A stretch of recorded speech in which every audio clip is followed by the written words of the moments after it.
wraps around the beak. As close as you can get them. And a lot of time, as I said, we're fishing these with the Joe Shoots or another. I'm going to go through the gills here. Sort of feather or come out some sort just of in between where that hole on top is. of this, and that's going to go up inside. I'm going to take my finished leader, which usually has a swivel on the end of it, and I'm going to go back into the So I gills wrap it and about out a the half mouth. inch, quarter of an inch. And again, it's nice with this long wire. You got plenty to work with. It's easier.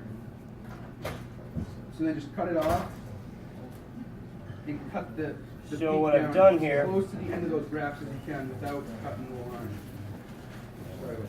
I've got the hook pretty far forward in the bait, and whenever you're rigging any type of a trolling bait, the further forward you can get the hook in the bait, the more realistic it's going to look in the water. I mean, opposed to it coming out the butthole, which is another technique, but the further forward it is, the more body you have to wiggle.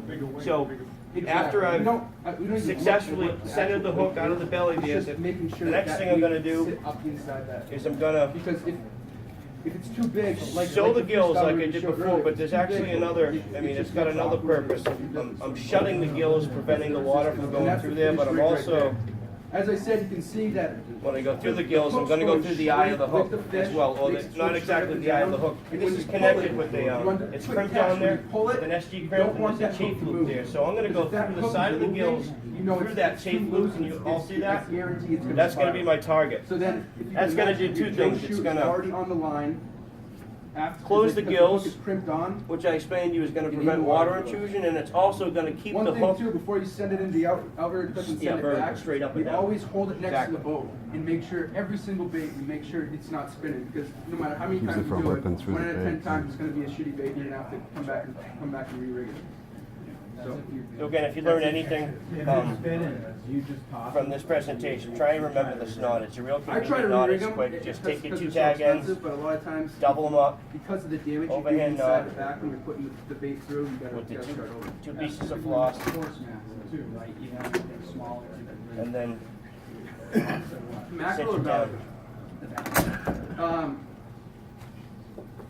We don't fish it. It's not. so the next step is going to be we need to close the mouth, and when I'm gonna come down through the one of the top two nostrils and do it up, we do. But if on not, one side of the mackerel. at this point, you're spending all this money. Go what's through another the couple bucks? really hard Make cartilage sure in the it's bottom peace of mind the too, that jaw bait's here. worth There's it. two pieces of really hard cartilage, and when I'm gonna come down through the nostril and I'm gonna penetrate that little hard piece of cartilage. I want to do that because it's a really hard piece of cartilage, For the wire, for and two the reasons. floss isn't One, gonna tear through that. I've had bad luck. And what I'm going to accomplish here is I'm going to successfully close the mouth of the bait, stopping any water intrusion while we're trolling. And I'm also going to provide a, right now if you pull on this leader, the hook would tear through the belly. That's because the pulling point is right there right now.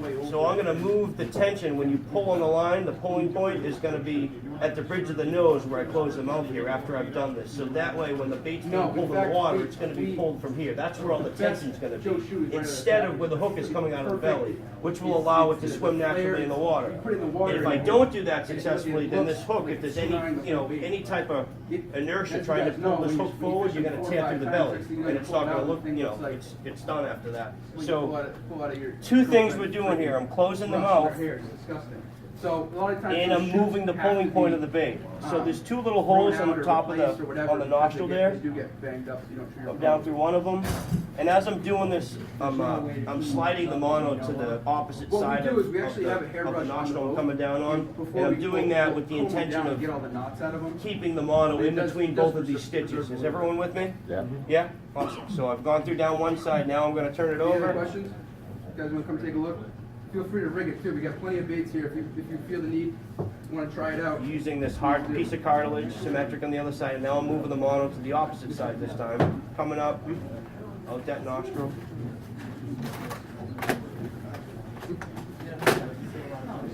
Now what's going to happen? I'm going to use that same finishing knot. Just take your double tag end, tie an overhand knot with it. 7691.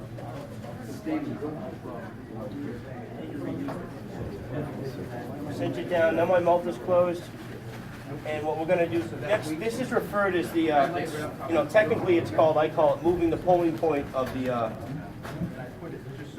bait from where I went through the eye of the hook there in the first stitch. Now the pulling point is going to be from the bridge of the nose, and I'm going to accomplish that by taking the like 2 tag ends from closing the mouth and just going underneath the mono, crisscrossing it, and doing a series of overhand knots.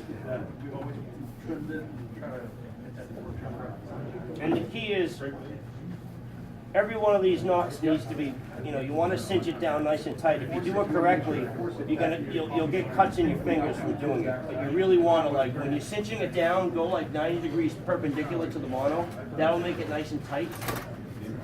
Give you some leverage on it. And the reason why I'm emphasizing making this tight is because we're trying to get the bait to be pulled from the bridge of the nose. So I want it to be, I'm moving the pulling point by cinching this floss to that spot.